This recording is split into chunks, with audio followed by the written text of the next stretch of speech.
Hello everyone, it's Luca here. I'm a football freestyler from Italy and I'm currently 20 years old.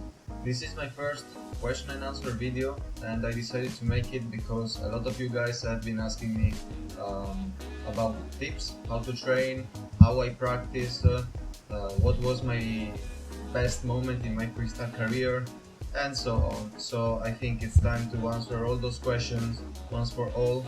Let's not waste any more time and let's get started with these questions.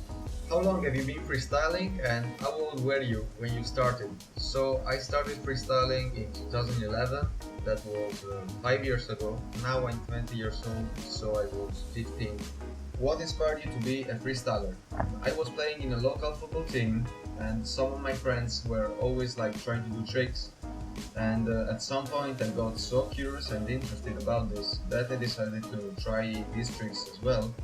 And after 1 week of hardcore training, I was able to land my first around the world. What's the best and worst thing about freestyle?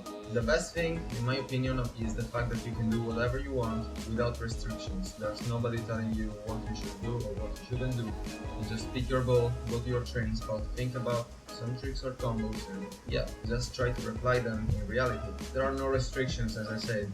You're free to do whatever you want. The worst thing is, in my opinion, the fact that freestyle is still being related to football, and whenever an ignorant person is watching you freestyle, he has simply to ask, can you do it on the pitch? That's for me the most stupid question you can possibly get. When was your first two-rep trick and how old you were when you landed it? So I remember like it was yesterday, my first two-rep trick was lemons run work inside and I landed it after 3 months of freestyle. This means I was still 15 years old.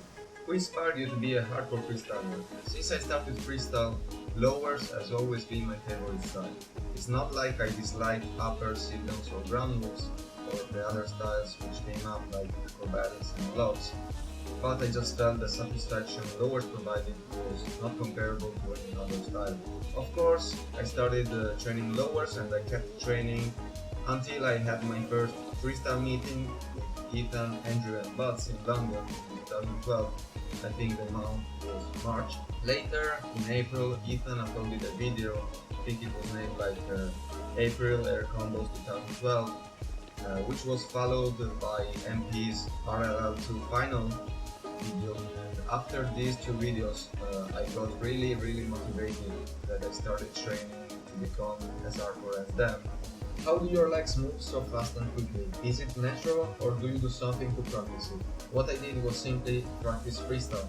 So my legs kept repeating the same movements over and over again for years and I got really used to them, so now they are as fast as they are. And as you can understand, it's all about training. What is your training system? The truth is that I don't have a training system. In fact, when I go to train, I usually start with a warm-up. I'm gonna explain later what this warm-up consists of. After this warm-up part, I simply train whatever I want.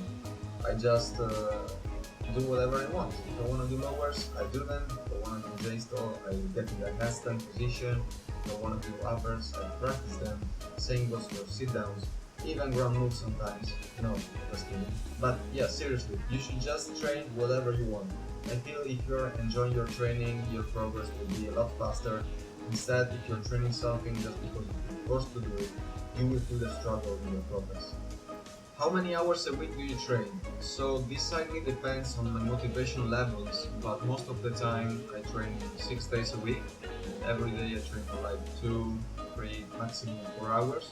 So if I told you I train 20 hours a week, that would be quite accurate. What's the warm-up for training lowers? So as I said earlier, I was gonna explain a little bit my warm-up. It's really not complicated. I just go to my training spot and I start doing tricks from the basics to harder tricks. For example, let's say ATV strong, ATV weak, off the word strong, off the word weak, Tuzani, up mitch. It all has to come gradually, until I feel my legs are warmed up properly. And only when they are warm, I start getting into alternative 2.5 reps and 3 reps.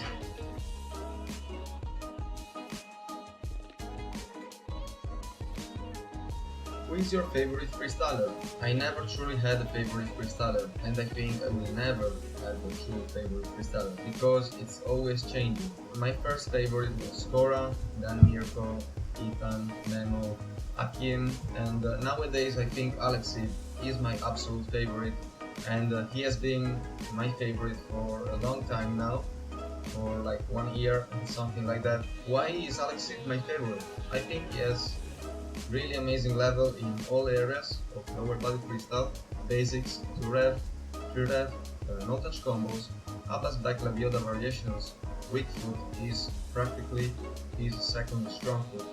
So yeah, a lot of things for which you could admire Alexei, and I really wanna reach his level. How do you manage to train everything, and is there any possible way to do it? As many of you might know, I like to train lots of tricks and variations, almost all variations, because I feel that's the most effective way to do it fast. But it's quite impossible to train all these tricks at the same time, even if I practice like 5 hours a day for a week, that would still be impossible. If it's impossible to train all these tricks at the same time, is there any possible way to at least try to keep my level high in almost all these tricks? Yeah, there is, and I will try to explain it to you now. So it's about thinking about the similarities between the tricks. Just think about alternative reverse labioda. It is hop the world opposite up as no touch. Then think about alternative Magellan, which is hop the world 80 no touch. The first revolution is exactly the same in both tricks, so it's quite logical to think that if you train alternative Magellan, your alternative reverse labioda might improve as well. Let's say you want to improve Pale around the world. If you start training Pale Mitch and alternative Pale will improve like too fast. What is the best moment you have experienced in your freestyle journey? I can recall many moments. Some are related to competitions and some are related to tricks or combos that I have landed.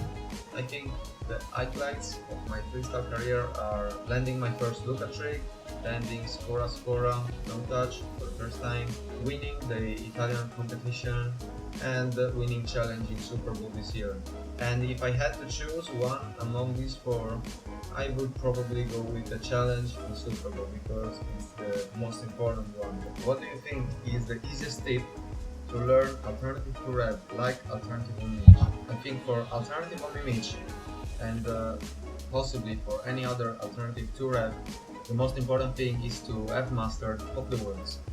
I think hop the words are the most important basic of all, more important than ATVs for sure, and more important than half run words. Of course, you have to train those two if you want to be a good freestyler, but hop the words, I put them on another level because they help you so much with alternative to rev. Make sure you have a really good level in hop the words, at least I would say 15-20 of the words, and when you try alternative on Mitch, do not think of it as hop the word, no touch. Just think it is alternative from Mitch, which is different. It's not two movements, it's one fluent motion. That's, I think, the easiest thing for alternative on Mitch. How is the bow recommended to be? Mine is very hard and I can't control it. So you refer to the quantity of air which should be in the bow. This is up to preference, each freestyler has its own choice, but what I would say is, if you are a freestyler training mostly no touch, you might prefer the bow to be a little softer. If you are instead a freestyler training like 2 revs and 3 revs most of the time, you might prefer the bow to be a little harder. What I personally do is, I always use my bow like 90% inflated, because if I freestyle with a flatter bow, I feel like I'm not even freestyling with a bow, but with a balloon instead. What is more difficult, 5 alternative Mitch no touch or a 3 revolution trick? This is a question which depends on the 3 rev trick that you choose, because if you choose a classic one, then 5 alternative Mitch will be harder always. For example, if you pick Pale, Sunny Lemons, or Mitch Lemons, Skora move, Eldo, all these, you know, the basic ones, not really basic because they are 3 revs, but you know what I mean, the classic ones. 5 alternative Mitch is harder. Why is it harder? Because you need really good control and strength in both legs.